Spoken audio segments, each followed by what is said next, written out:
Tell us what's behind that smile right now, Juliette. Oh, just so much joy and just like gratefulness. I've just been wanting this for a while. You know, last year I obviously got a little bit of a taste of it in the DMR and then getting second in the 8, but I think I really just like wanted to feel that individual win. So I've just kind of been dreaming of this for a while and wanting it really badly, so I'm just happy. Do you know you had a 159 in you today?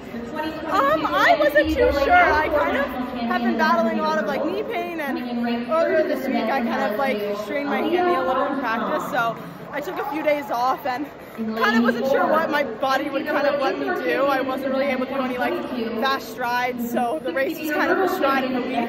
So I didn't really know what time I had in me, but you know, I felt really fit, and that's like a college PR, so I'm very happy about that. I haven't run as fast as I have in high school, so to come that close to it, I'm just happy. I mean, you stepped on the Michaela last day, and then you finally made that move on literally the last. What's kind of going through your mind? Yeah, I think, I kind of just went into it. I kind of thought she would take it out just because she tends to do that. So I kind of, in my mind, was just like, okay, I'm just going to hang on for as long as I can. Obviously, she's been having an amazing season, so I knew whatever, like, she was pulling like us through was going to be fast, so I just kind of wanted to be a part of that. And then coming off the turn, I think I always like, I'm feeling very dead and my form starts to go and I kind of look a mess, so I tried to in my mind just like practice my wickets and my fast 50s and just like really focusing on getting really like up and just running fast. So Juliette, you mentioned all day, but that might have been the loudest on the home stretch there. Did that help you power through? Yes, for sure. The atmosphere, my whole family is all here, my siblings, my parents, my aunt. So yeah, I just felt kind of all the love from the spectators and just my family. Juliette, you talked about, you know, referencing high school PRs. I mean, that was like so many of those, like, you know, like New Balance races or a Brooks race, right? Like, where you just, you know that if you can time that move and you can swing wide, like, really good things are going to happen. Like, I'm sure it wasn't occurring to you in that moment, but now that you reflect on it, was like, yeah, like we can go back and write that masterpiece again.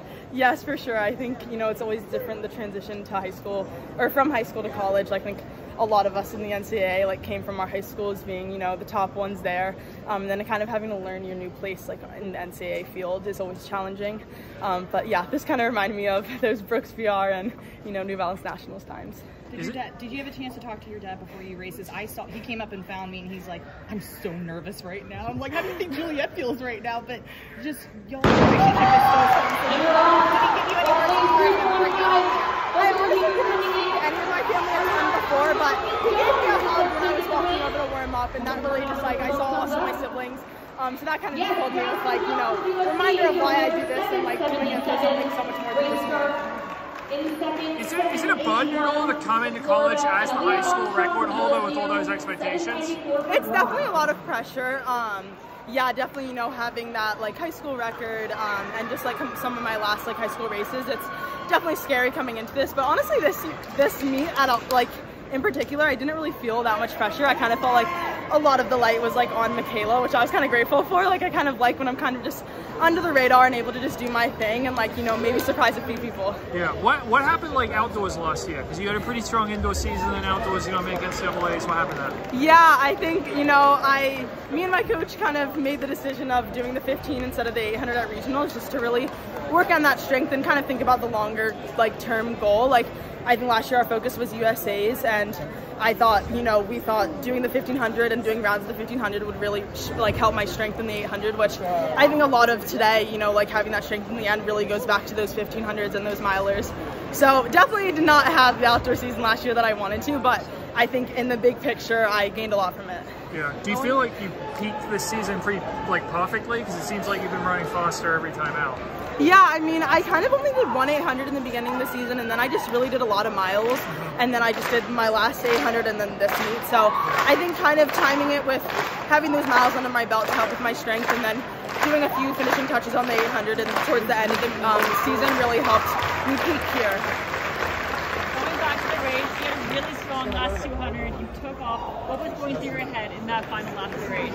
Yeah, I think, I mean, I don't know. In my head, I was kind of like, gosh, I want to take it right now, but I really hope I like have it to take it and I don't just take it and then it gets taken back. So I kind of had to build up the courage to kind of take that lead.